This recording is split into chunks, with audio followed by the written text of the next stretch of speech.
Tudo bem com você? Que a graça e a paz de nosso Senhor Jesus esteja sempre em sua vida. Pois bem, hoje estarei dando continuidade com a minha exposição na carta de Paulo aos Coríntios. Eu estou no capítulo 3. Comecei o capítulo 3, fui até o versículo 9, expondo este capítulo e hoje vou encerrar a minha exposição deste capítulo 3. Lembrando que eu tenho uma playlist com os demais vídeos desta carta. Tenho também uma playlist com todos os vídeos da primeira carta de Paulo também aos Coríntios. Só depois você acessar e assistir os demais vídeos. Vamos lá então. Está aí,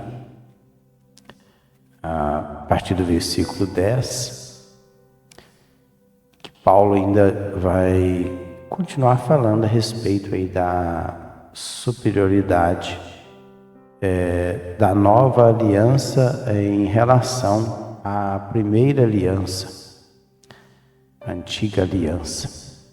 E é isso que nós vamos continuar falando.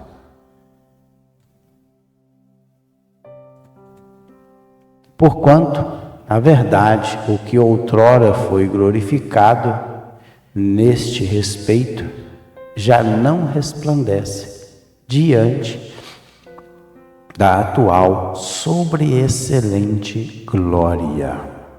Então, Paulo, ele falou da glória da primeira aliança, falou que o rosto de Moisés ele brilhava. Quando Moisés desceu do monte, está lá em Êxodo, quando ele desceu do monte, capítulo 34, o seu rosto brilhava, as pessoas não conseguiam olhar para Moisés. Então foi glorioso, assim, o início da antiga aliança, quando Moisés ele desce com as tábuas da lei.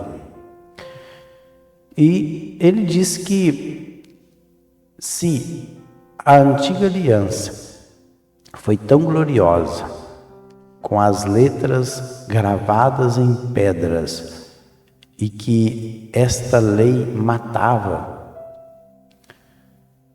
inclusive mediante 2 ou 3 testemunhas, a pessoa era morta por qualquer delito cometido. Então, por isso que a letra mata, mas o Espírito vivifica. E ele diz que, lá no versículo 8, como não será de maior glória o ministério do Espírito? Então, ele está dizendo que o ministério agora, ele é muito mais glorioso. E agora no versículo 10 ele diz: porquanto, na verdade, o que outrora foi glorificado neste respeito já não resplandece. O que outrora foi glorificado? A antiga aliança. Então, a antiga aliança outrora foi glorificado, foi magnificado. Aqui a palavra foi glorificada aqui, o verbo grego é doxazo. E aí vem a palavra doxa. Doxa é glória. A doxa aqui é o substantivo feminino. E o doxazo é o verbo. O verbo doxazo, ele é magnificar, exaltar, tornar glorioso, vestir com esplendor. E ele fala que o que outrora, foi revestido de esplendor, de brilho, neste respeito, já não resplandece. Então, novamente, eu vou usar o verbo doxazo aí, que é resplandecer, que se tornar algo de alta estima, de ser exaltado, de ser celebrado. Então já não resplandece mais, já não é conferido alta estima. diante da atual sobreexcelente. Então, interessante que Paulo, ele usa um verbo aqui que é hiperbalo. Hiperbalo é transcender, ultrapassar, sobrepujar, que excede, ou seja, exceder em grande proporção. Por isso que ele usa hiperbalo, de glória. Aí agora usou novamente o substantivo feminino que é doxa. Por quê? Ele vai explicar. Porque se o que se desvanecia teve sua glória, muito mais glória tem o que é permanente. Então, qual a conclusão que nós chegamos aqui? É que a antiga aliança ela era transitória. Ela teve o seu período. Quando a lei foi dada por Deus a Moisés, eu entendo que, na verdade, a vontade de Deus nem era ter dado a lei. A lei foi dada por causa da dureza do coração do povo. O pecado do povo era tão duro de coração que Deus, ele acabou dando a lei. Mas não era, sim, o intuito inicial do Senhor não era ter dado a lei. É que o povo tivesse os mandamentos, a vontade de Deus escrita em seus corações, que eles fossem obedientes a Deus, independente de ter uma regrinha ou não. Deus não estava querendo que o homem tivesse uma lista de obrigações com um checklist. Eu fiz isso hoje, fiz isso hoje, fiz isso hoje. Não. A vontade de Deus é que o homem, ele obedeça a Deus, viva uma vida diante dele com espontaneidade, que ele seja obediente de livre e espontânea vontade, não um obedecedor de regras. Essas regrinhas, esse monte de regrinhas, isso faz parte do sistema religioso, da religiosidade. Mas a vontade do Senhor não. É que o homem fosse obediente a Ele. Pode ver que no período de Abraão não existia lei. E Abraão foi um homem obediente a Deus. Os patriarcas, antes da lei, todos eles viveram, foram obedientes ao Senhor e não existia lei, não tinha uma lei escrita. Mas foi dado a lei devido à transgressão do homem. Porque se o que desvanecia teve glória, que desvanecia aqui, a palavra está aí, catargel. Catargel aí é por cessar, por um fim, anular, cessar, morrer, ser posto de lado.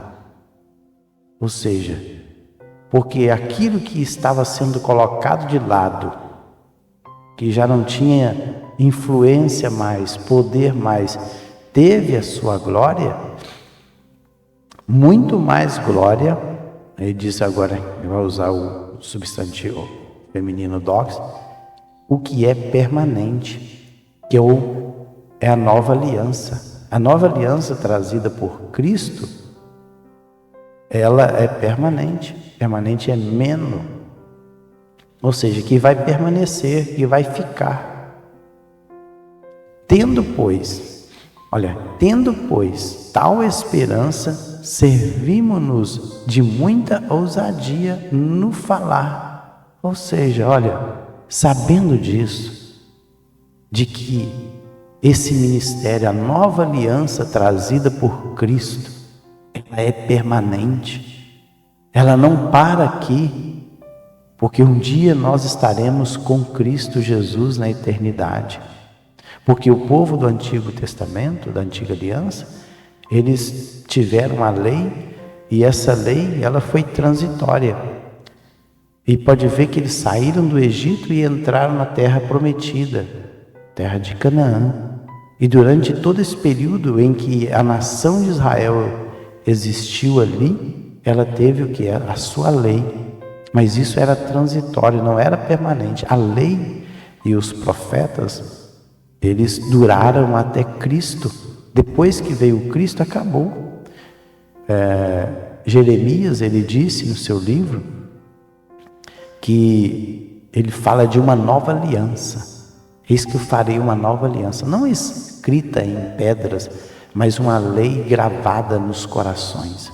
Então, desde o profeta Jeremias, 600 anos aproximadamente antes de Jesus, ele já estava falando de uma lei que não estaria em papéis, mas uma lei gravada no próprio coração. Então veja que a vontade de Deus é que o homem não fique preocupado em ficar obedecendo regrinhas, como se fosse algo imposto. Não. Servir a Deus é algo voluntário. Você obedece a Deus, faz aquilo que Deus quer, de livre e espontânea vontade.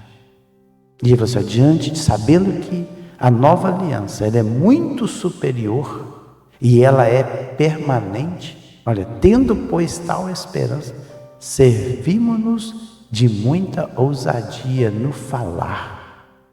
Ousadia no falar aqui é parresia. E parresia é falar abertamente, liberdade em falar, confiança aberta e destemida. Ou seja, eu tenho liberdade para falar diante desta glória da nova aliança que é permanente e ela é muito superior à primeira.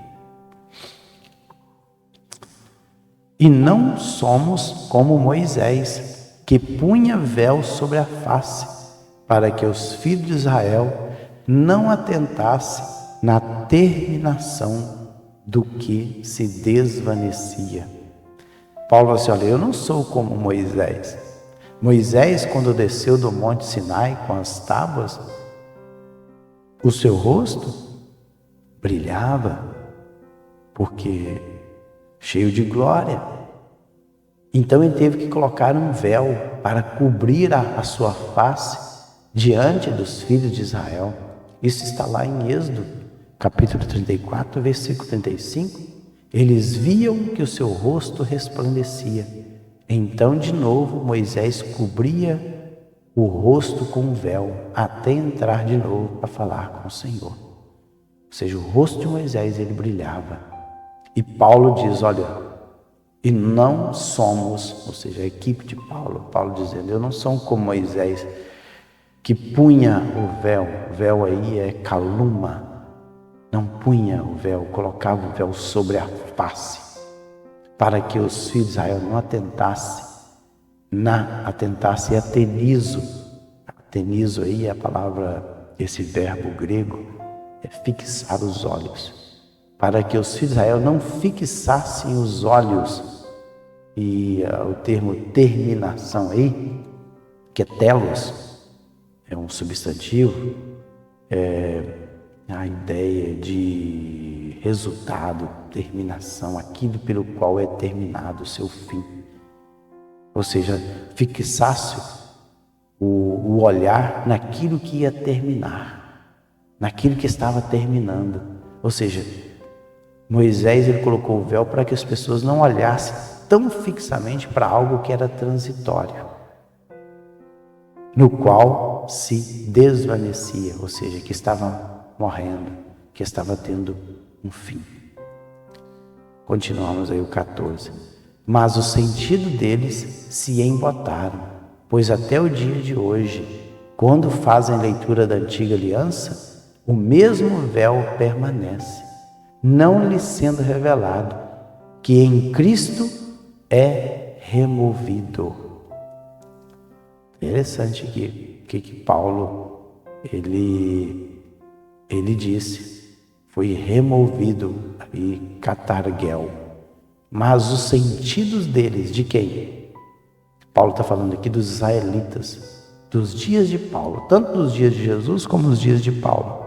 Mas o sentido dele, o sentido aqui é noema. E noema, o substantivo neutro, é a percepção mental, aquilo que pensa, a mente, o pensamento, ou seja, os pensamentos dele, a capacidade de pensar deles se embotaram. Aqui o verbo poro dá a ideia de endurecer ou recobrir com calo, perder a sensibilidade. É a capacidade de não entender, perder a capacidade de entendimento, ou seja, a mente deles perderam a capacidade de entender que aquela aliança ela era transitória e aquela aliança ela apontava para alguém maior, que é Cristo. Por que Paulo chega à conclusão que a mente dos israelitas ainda não tinham essa capacidade de compreender tudo aquilo? Pois até o dia de hoje, quando fazem a leitura da antiga aliança, ele coloca antiga aí, palaios aí, o adjetivo é velho, antigo, usado, gasto pelo uso, e aliança aí é diateque, que é um acordo. O mesmo véu é caluma, permanece, ou seja, o véu que foi colocado lá no rosto de Moisés permanece, não lhe sendo revelado, anakalupto é descobrir, é levantar o véu, não sendo que levantado o véu, que em Cristo, olha aí ele coloca o título, Christos, foi removido, catargel, ou seja, que foi colocado de lado. Mas até hoje, quando é lido Moisés, o véu está posto sobre o coração deles.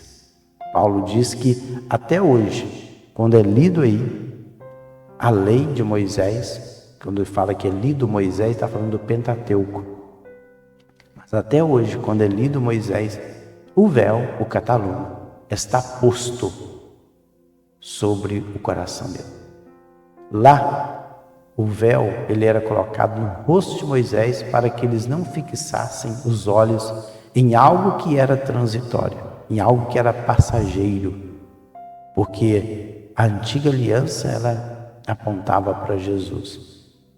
Mas Paulo diz, olha, eles esqueceram que a lei era transitória, eles não conseguiram entender que a lei tinha um propósito e que a lei não podia salvar, a lei não tem poder para salvar, o Salvador é Cristo, mas eles não entenderam. Então dizem, até hoje esse véu está cobrindo o coração deles.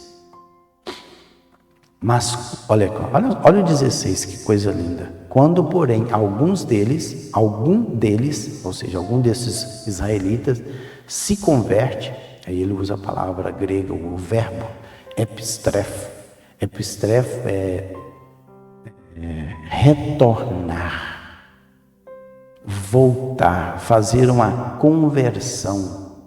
Quando eles retornam ao Senhor, porque que Paulo considera eles distantes do Senhor, porque eles não compreenderam o verdadeiro significado da lei.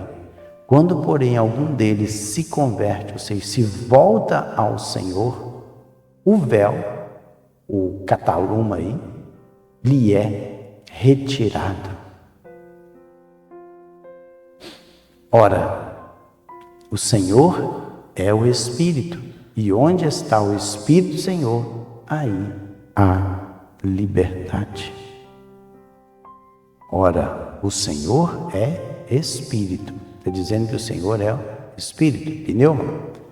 E onde está o Espírito, aí há liberdade. Liberdade para quê? Para adorar a Deus. Lá em João 4:24, Jesus disse para a mulher do poço de Jacó, samaritana, Deus é Espírito e é necessário que os seus adoradores o adorem em espírito e em verdade. E lá diz que o Pai procura verdadeiros adoradores. O Pai está procurando aqueles que adoram em liberdade, porque onde está o Espírito de Deus há liberdade. Não é nada obrigado. Não é nada coagido, Deus não quer ninguém obrigado, servindo a Ele por obrigação. Não. Deus quer que nós o sirvamos de livre e espontânea vontade. Mas para servi-lo, para entrar no seu reino, tem o quê? Regras. Só que essas regras não são obedecidas por imposição, mas por liberdade.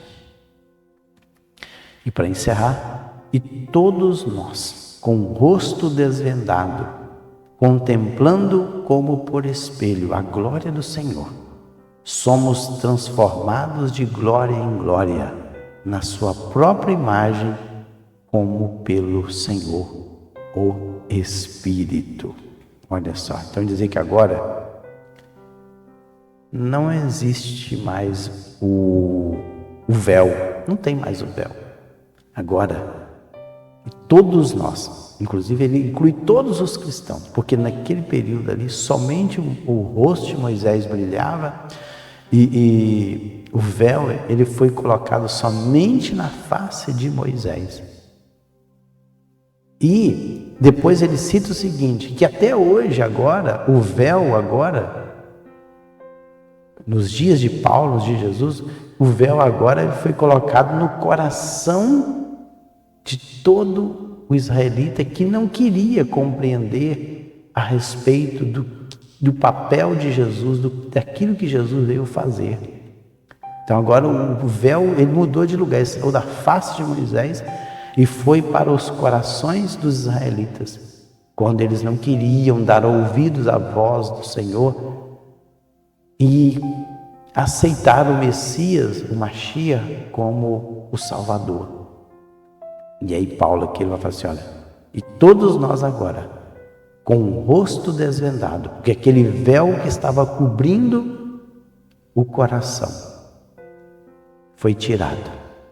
Todos nós com o rosto desvendado, anacalúpito, descobrido,